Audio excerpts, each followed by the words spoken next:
حضرت انس رضی الله تعالی عنه یک حدیث را روایت میکنه که این حدیث هم در صحیح بخاری و هم در صحیح مسلم است.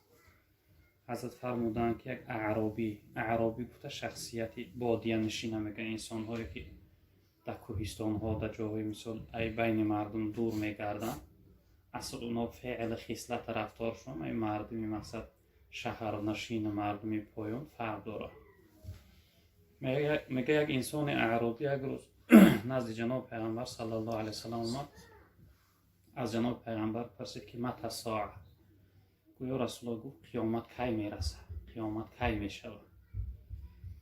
اصل قیامت همه ما و شما میدونیم که روزی که این دنیا یعنی به پایان میرسه و دنیا همه یعنی نابود میشوه، همه هستی از بین میروه و یعنی حیات دیگر آخرت سر میشوه.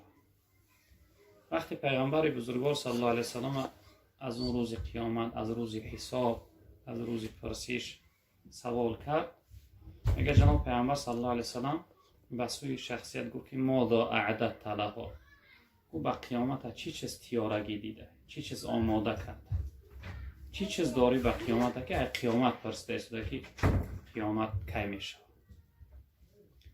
این شخصیت گفت که لا شیء، گویا رسول الله گفت هیچ تیارگی ندیدم، هیچی ندارم به قیامت من، الا انی احب الله و رسوله، گفت مگر اینکه من الله و پیغمبرش رسولش دوست میدارم، همین چیز به قیامت ندارم که الله و پیغمبر دوست میدارم. جناب پیغمبر صلی الله علیه وسلم میگه به سویش گفت که انت مع من احببت، گفت در قیامت در آخرت همراهی هم شخصیتی هستی که در دنیا دوستش میداشتی، همراهی دوستت هستی.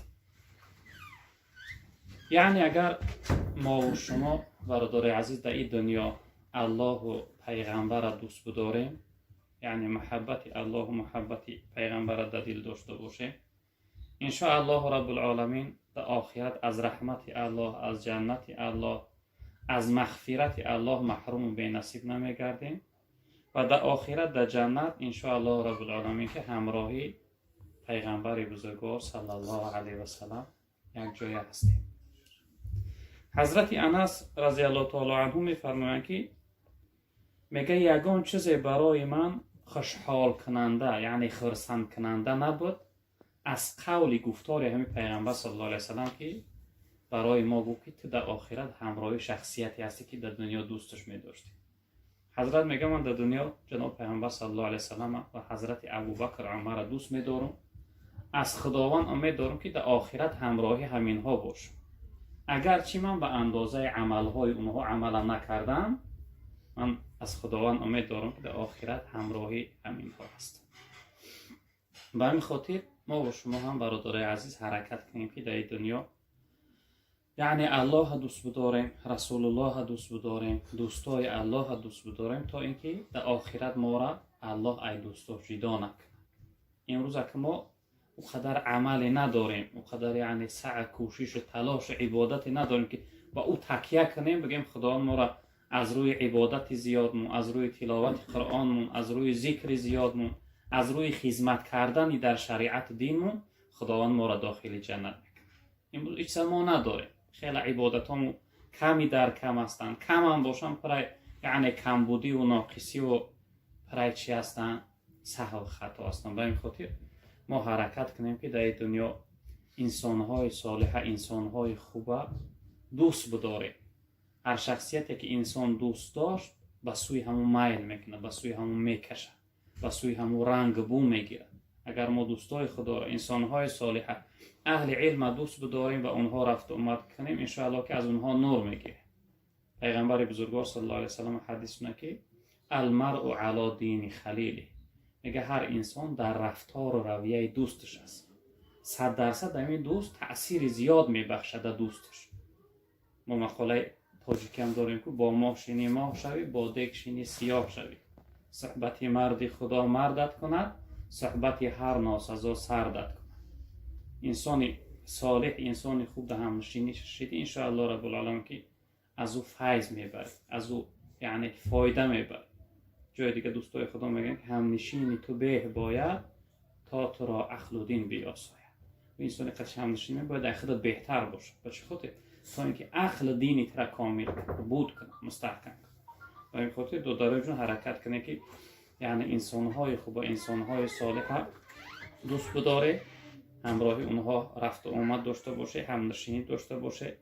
و امروز هم که باشه چقدر فتنه و فساد در دنیا زیاد است، از اینها حذر کردن در کار، از اینها احتیاط کردن در کار که یعنی که انسان خطا نکنه، یعنی فریب نخوره، در دام کدام فتنه‌گری نیفتد.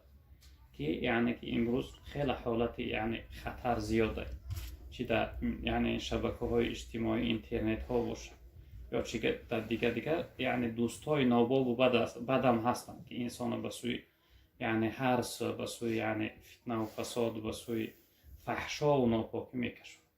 برای این بچه‌های جون حرکت کنه که یک رفیق، یک دوستی خوب داشته باشه، همنشینی خوب داشته باشه، حرکت کنه همدیگر ای کارهای بد، ای کارهای معصیت گناه معاً بداره.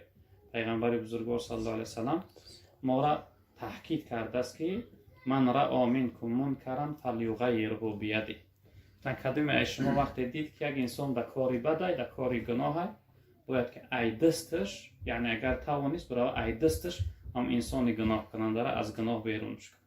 فإن لم یستطع فبلسانه، اگر با دستش نتونست بعد به زبانش باید معاً بداره. مثلا یک برادر تا میبینی که بر رفته است، در دیسکوتک میره، جو زنا کنی میره، جو گناه کنی میره، این حق ایمانداری دولت که باید به زبانت بگویش که برادرم این کارا نکن. بتونی به دست نمونش، بگردونش.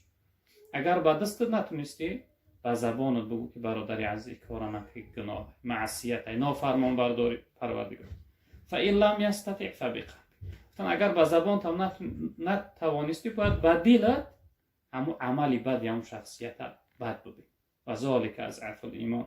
جناب پیامبر صلی الله علیه و اگر این سه فعل نکرد، یعنی به دستت ای گناه کس معاً نکردی، به زبانت نصیحتش نکردی، معانش نداشتی، به دلت فعل عملی بد ندیدی، ایمانت از ایمانی و شخصیت ضعیف تره.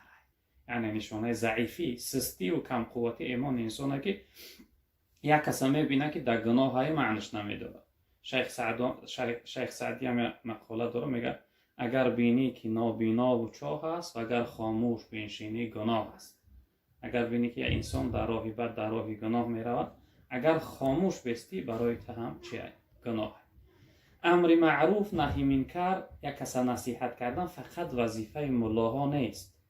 هر یک مؤمن مسلمان ای جانب خداوند یعنی که مأمور، مسئول، واداره که چیکار کنه؟ نصیحتگر باشه به قدر تواناییش. مثلا یک دوست، رفیق، یک همسال میبینی که مثلا در راه بده، باید نصیحتش کنی که این کاری بده نکن.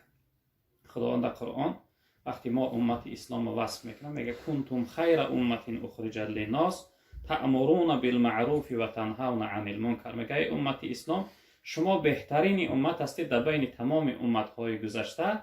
وظیفه شما امر معروف نهی منکر. امر معروف معناش چیه؟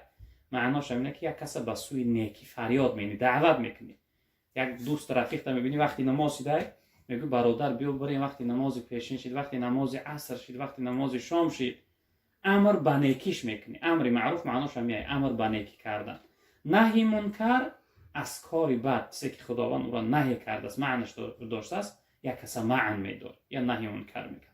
این وظیفه تمام مؤمن مسلمانه، نه تنها ای ملاها و یعنی ای قاریا و ایشان ها. وظیفه تمام مؤمن مسلمانه که وقتی دیدی که یک دادرت، برادرت، رفیق، دوستت، آشنات در یک راهی بده، باید حتما باید معنیش بداری. حتما باید او را چیکار کنی؟ حرکت کنی که این گناه، چون که او سوی دوزخ رفته ایستاده است، سوی هلاکت رفته است، سوی بدبختی و خاری هم در دنیا هم در آخرت رفته است. حرکت کنی باید معنیش بداری. نگذاری که یعنی رسوا شو، بدبخت شو، خار شو، جهنمی شو، باید نگذاریش. این وظیفه هر یک مؤمن مسلمان. جناب پیامبر صلی الله علیه و سلم در حدیث میگه قسم به همون خدایی که اختیار جان من در قدرت او های، میگه شما امر معروف و نهی منکر کنید، یعنی مردم امر معروف کنید، نهی منکر کنید مردم. اگر شما امر معروف و نهی منکر نکنید، خداوند یک عذاب شب به بالای شما را میاره. شما دیگه هر چند دعا میکنید، خداوند دعای شما را قبول نمیکنه. یعنی که اگر امر معروف و نهی منکر ای جامعه دورش، یعنی مردم نصیحت نکردن، غمخواری نکردن، دلسوزی نکردن، یک کس از کاری بد، گناه معن نداشتن، خداوند در این حالت صورت چکار میکرده؟ عذابش به بالای قوم می آورد. حتی در بعض روایات جناب پیامبر صلی الله علیه و آله در بین هر جمعیت، هر قومی که اگر یک عالم نباشه، یک اهل علم نباشه، هر روز خداوند همون جمعیت 100 بار لعنت میکرده است. و چی خاطر؟ به خاطر نصیحتگر نداره، حقیقتگو نداره. و این خاطر یعنی که اکوهای جون دو داره جون حرکت کنیم که در هر کی جای اشتیم یک ملابچه، یک اهل علم اگر در بینمون باشه، حدی اقل یک آیت برای ما تفسیر کنه، یک حدیث برای ما معنا کنه و حرکت کنیم که همنشین به انسان‌های خوب باشیم تا اینکه این چیزها را بفهمیم.